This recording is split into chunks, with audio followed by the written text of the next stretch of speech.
Abandoned vehicles left littering streets, and many business owners are fed up. Multiple abandoned cars have been left sitting at the Springfield-Branson National Airport for years. All across America, dealership lots are turning into something out of a horror story. Rows of brand new cars gathering dust like abandoned relics. Automakers may boast about record sales on earnings calls, but the truth staring me in the face is far darker. Some models are sitting untouched for 400, 500, even 600 days. Dealers are hacking $10,000, $20,000, even $30,000 off the sticker, and still, not a single buyer steps forward. And it's not the budget cars being rejected. It's $150,000 luxury sedans and fresh electric flagships that nobody wants. The data is brutal, the panic is real, and today I'm revealing the 10 cars in 2025 that dealerships simply cannot move. And car number 1 on this list is jaw-dropping. A flagship luxury electric vehicle rotting on lots with a staggering 599-day supply, nearly 2 years without a buyer. Car number 10, Jaguar XF.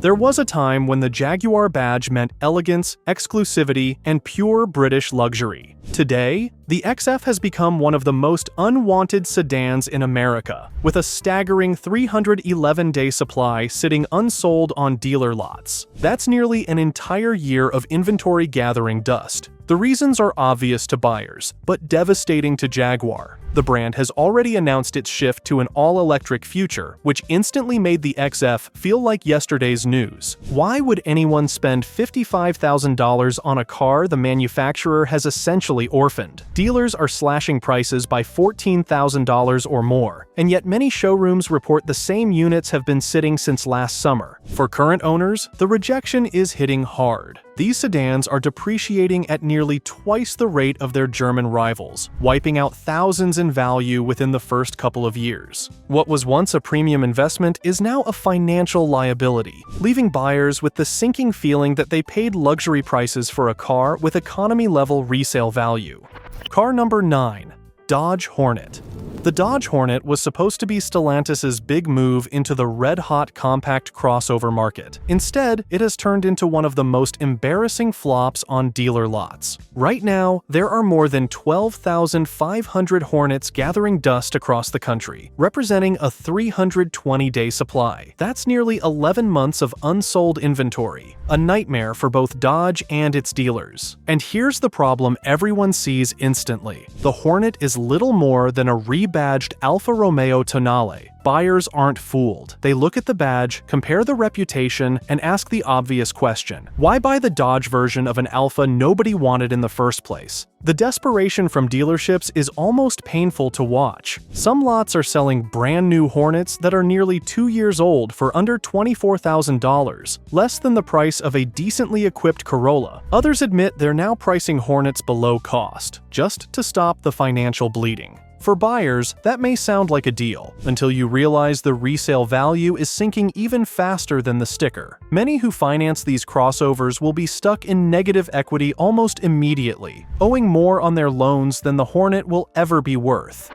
Car number 8, Alfa Romeo Giulia. Few cars capture attention like the Alfa Romeo Giulia. Sleek, aggressive, and designed to thrill, it looks every bit the Italian sports sedan buyers dream about. But here's the harsh reality. The Giulia now sits on dealer lots for an average of 329 days before selling. That's nearly 11 months of unsold cars, a devastating signal for Alfa Romeo's future in the US market. The problem isn't how it drives. Owners rave about the handling. The problem is what happens after the honeymoon phase. The Giulia has built a reputation for unreliability, leaving too many owners stranded with expensive repair bills. And just to make matters worse, Alfa recently discontinued the high-performance Quadrifoglio version in North America. When an automaker kills off its Halo model, buyers see it as a retreat, and confidence in the brand plummets. Dealers admit the frustration. People still test drive the Giulia, love the way it feels, and then head straight to a Lexus or BMW dealership to sign the paperwork. Reliability, resale value, and warranty coverage carry more weight than sharp styling when you're dropping $54,000 plus on a car. For shoppers who think with their wallets, the Giulia is simply too risky. Car number 7, Jaguar F-Pace. The Jaguar F-Pace was supposed to be the brand's golden ticket into the booming luxury SUV market. Instead, it's become another embarrassing reminder of how far Jaguar has fallen.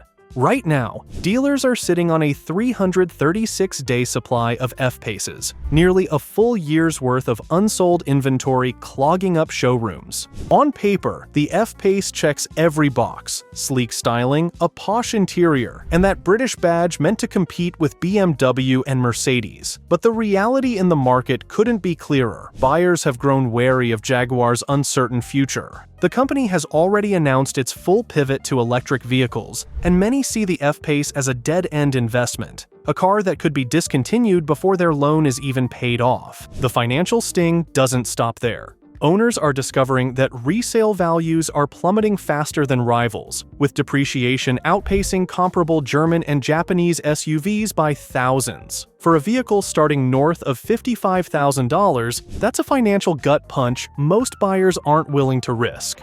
Car number 6. Jeep Grand Wagoneer L. Jeep wanted the Grand Wagoneer L to be its crown jewel, a six-figure luxury SUV capable of standing toe-to-toe with Cadillac and Lincoln. Instead, it has turned into one of the most unwanted vehicles on the market.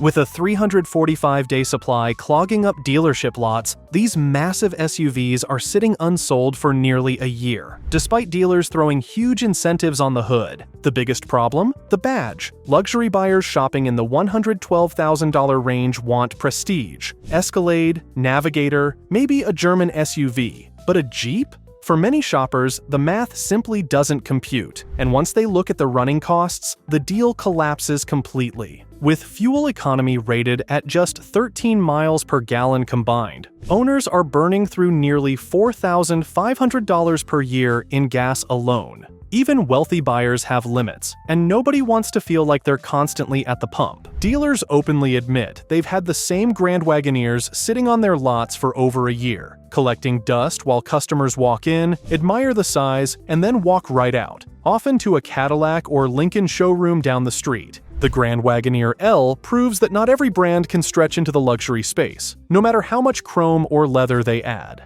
Car number 5. Maserati Grecale. Maserati hoped the Grecale would be its breakthrough, the stylish, sporty luxury SUV that could finally take on Porsche and BMW. Instead, it's become another cautionary tale in the oversupply crisis. Right now, the Maserati Grecale is sitting on dealer lots with an astonishing 370-day supply, which means Maserati dealers are holding more than a full year's worth of unsold inventory. For a brand built on exclusivity, that's catastrophic. And when you're dropping $70,000 to $90,000 on a new SUV, the last thing you want is to worry about your warranty expiring before the car even leaves the lot. Financially, the Grecale is a nightmare in the making. Early owners are already watching values plummet, with depreciation curves far steeper than rivals from Mercedes, Audi, or Lexus. Insurance companies also know the risks, and that means higher premiums for anyone daring enough to sign the paperwork. Car number 4. BMW 5 Series. Not long ago, the BMW 5 Series was the benchmark, the sports sedan everyone else tried to beat. Today, it's become one of the most unwanted cars in the luxury market. Dealers are sitting on a staggering 380-day supply, meaning more than a year's worth of unsold 5 Series clogging up showrooms across the country. So, what went wrong?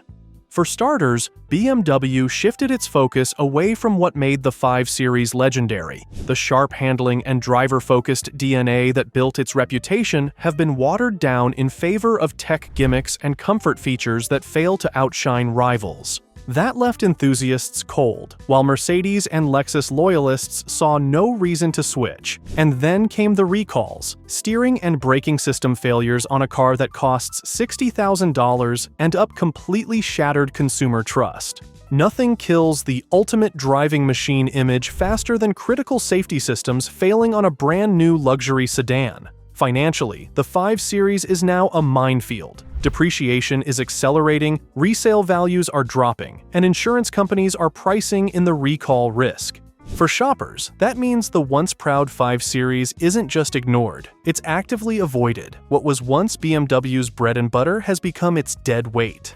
Car number 3. Audi A6. The Audi A6 was once a go-to choice for buyers who wanted understated German luxury. Not as flashy as a BMW, not as conservative as a Mercedes, but perfectly balanced. Today, that formula isn't working.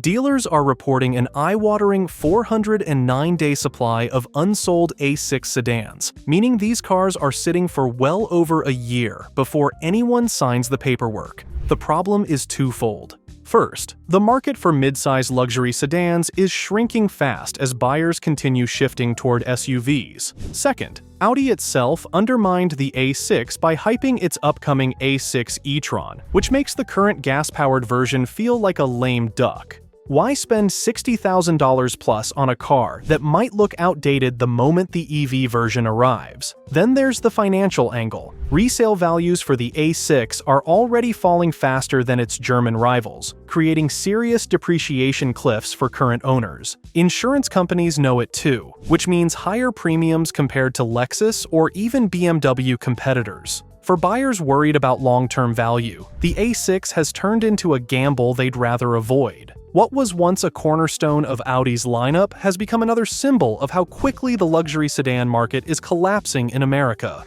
Car number 2. Fiat 500e. The Fiat 500e might win points for being cute and quirky, but the sales numbers tell a very different story. With a staggering 545-day supply stuck on dealer lots, this is the single most rejected electric car in America right now. That means dealerships are holding nearly a year and a half of unsold inventory, a financial disaster for both Fiat and its customers. On paper, the 500e was supposed to be the affordable, city-friendly EV that put Fiat back on the map. Instead, it landed with a thud. The range is a meager 147 miles, which feels laughably outdated in a market where EV buyers expect 300 miles or more. And at $35,000, it costs almost as much as larger electric crossovers that offer double the practicality and far more peace of mind. Then there's the safety concern. At just 142 inches long, driving this car on American highways feels more like piloting a golf cart into a sea of pickup trucks. Dealers even report units sitting so long that they need their tires reinflated just to be moved around the lot. For buyers, the risks are obvious: rapid depreciation, expensive niche insurance, and the constant anxiety of running out of range. The Fiat 500e proves that style alone can't save a flawed EV. And last but not least, car number 1, Acura ZDX. The Acura ZDX was supposed to mark Acura's bold step into the future, a sleek all-electric crossover designed to compete with Tesla, BMW, and Mercedes. Instead, it has become one of the biggest inventory disasters in the country. Right now, the ZDX is sitting on lots with an unbelievable 599-day supply. That's nearly 2 full years of unsold vehicles, making it one of the slowest moving models in America.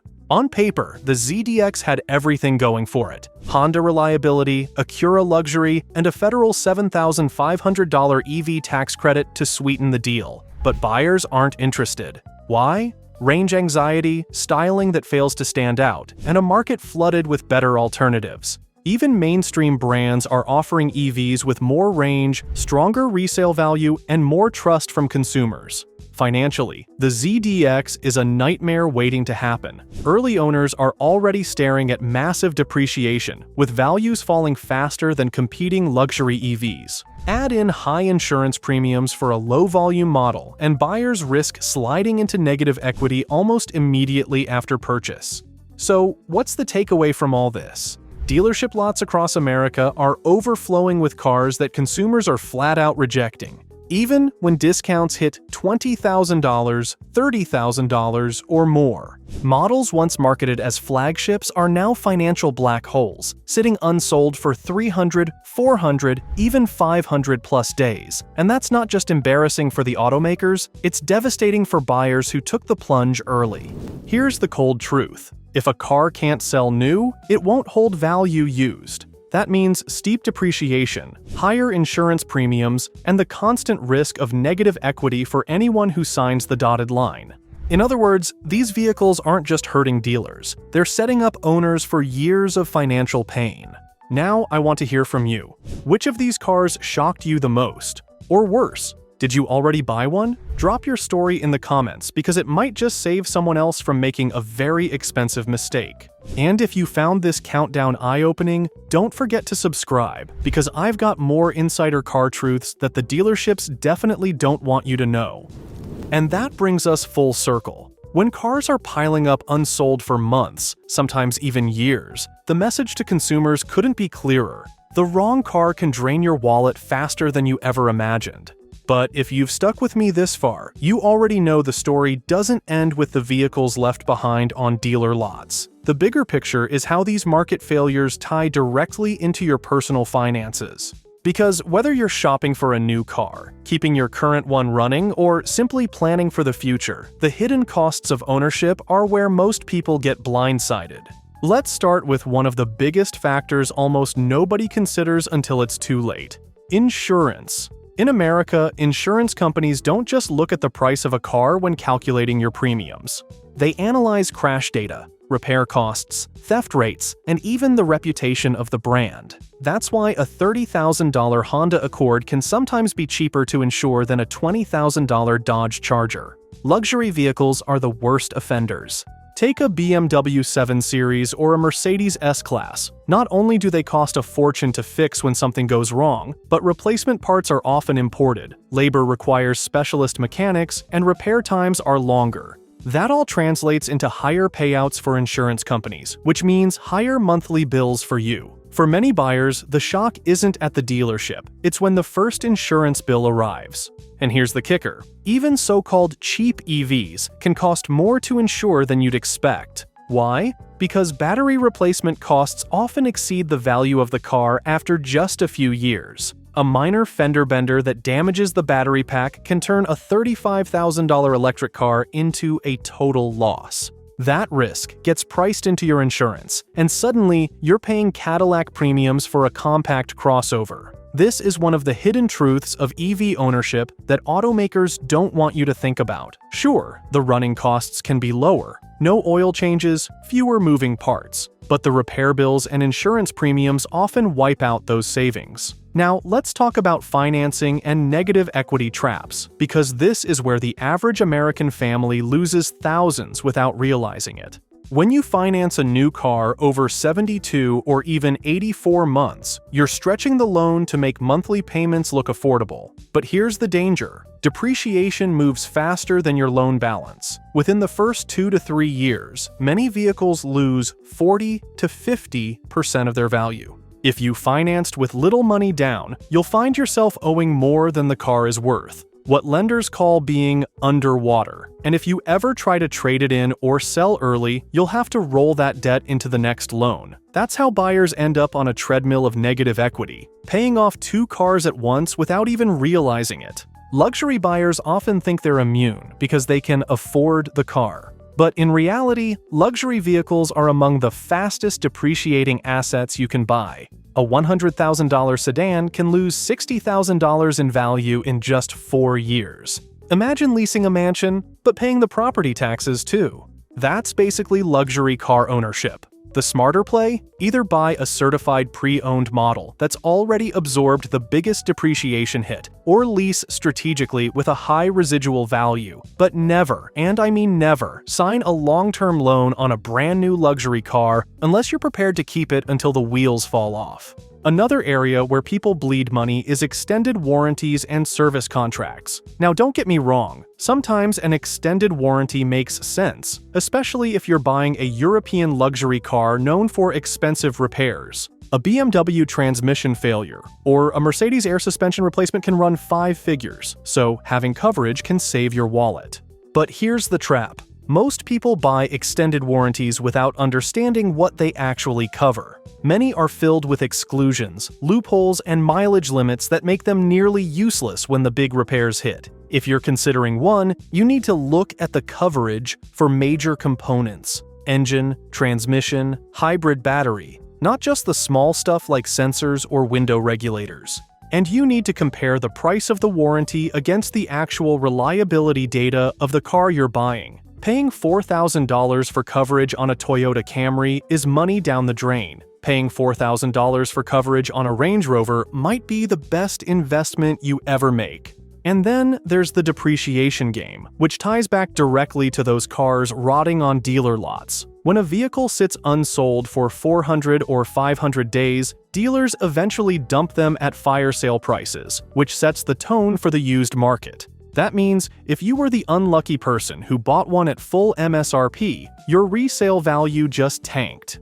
This is why savvy buyers always research market day supply and transaction data before pulling the trigger. It's not just about getting a good deal today, it's about protecting yourself from being thousands upside down tomorrow. Tools like CarEdge and iSeeCars reveal which vehicles are oversupplied, which are holding value, and which are being propped up by marketing hype rather than actual demand. Let's zoom out even further, because one of the biggest money drains is fuel versus electricity costs. Gasoline prices fluctuate wildly in the US, sometimes swinging 40 or 50 cents in a matter of weeks. That makes fuel economy an overlooked but crucial factor in ownership costs. A Jeep Grand Wagoneer that gulps fuel at 14 miles per gallon costs nearly $4,000 a year in gas at current prices. Compare that to a Toyota hybrid that costs around $1,200 a year to fuel. Over a 5-year ownership period, that's more than $14,000 saved, basically the price of a second car. Electric vehicles can be cheaper to charge, especially at home, but public fast charging often costs as much or more than gasoline, and battery degradation can shorten the long-term savings. That's why for many families, hybrids remain the sweet spot of affordability and reliability. But fuel is only one piece of the puzzle. Insurance, maintenance, depreciation, financing, and resale all stack up in ways most buyers underestimate. Take a simple example: a new $45,000 SUV. Over 5 years, you'll spend roughly $8,000 on insurance, $12,000 on fuel, $5,000 on maintenance and repairs, and watch the car lose $20,000 in value through depreciation. That $45,000 car really cost you $90,000 in the end. And that's assuming no accidents, no job loss, no sudden spike in interest rates. That's why financial experts often say a car is the single worst investment you can make. It's an asset guaranteed to go down in value. Now, let's tackle something that's about to reshape the entire market: EV battery replacements. Right now, most automakers claim their batteries will last 8 to 10 years, but real-world data is starting to tell a more complicated story.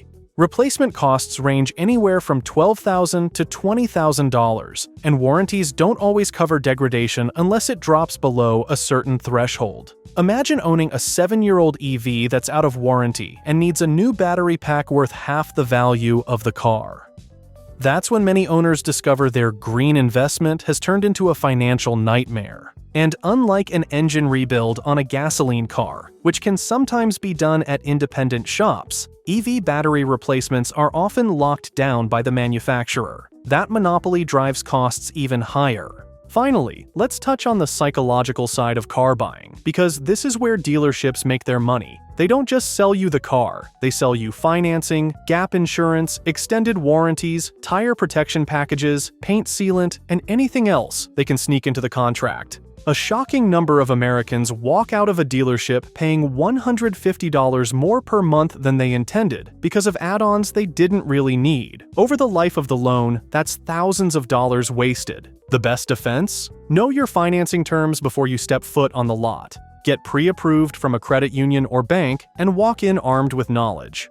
The less room you give them to manipulate the numbers, the more money you'll save. In the end, the cars abandoned on dealer lots are just the visible tip of a much larger iceberg. The real financial dangers are often hidden in insurance premiums, in depreciation curves, in financing contracts, and in the long-term ownership costs that most people don't calculate until it's too late. If you're smart, you'll learn to look beyond the shiny paint and the dealer discounts and focus instead on the total cost of ownership. Because the truth is simple: buying the wrong car isn't just inconvenient, it can be financially devastating. And that's why I do these deep dives. Not just to point out the cars nobody wants, but to help you make smarter decisions about the vehicles you and your family depend on every day.